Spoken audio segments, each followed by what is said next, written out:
ये लड़का जिस लड़की के साथ निकाह कर रहा है, इस लड़की के पास पहले एक मौलाना का निकाह का पैगाम आया था।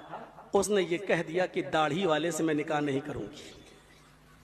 वो रिश्ता टूट गया। फिर इससे किया जा रहा है। मैंने उस लड़की के बाप को बुलाया, मैंने भरे मजमे में पूछा क्या ये सच है? उसने कहा हाँ, मेरी बेटी को दाढ़ी वाला पसंद नहीं है। मैंने कहा जब दाढ़ी वाला दूल्हा पसंद नहीं है तो मेरी भी दाढ़ी है, तो मेरे पीछे फिर हम निकाह क्यों पढ़ाएं? अपनी बेटी से कहो कि किसी दड़मुड्ढे को ढूंढ ले बगैर दाढ़ी वाले को, हम निकाह नहीं पढ़ाएंगे।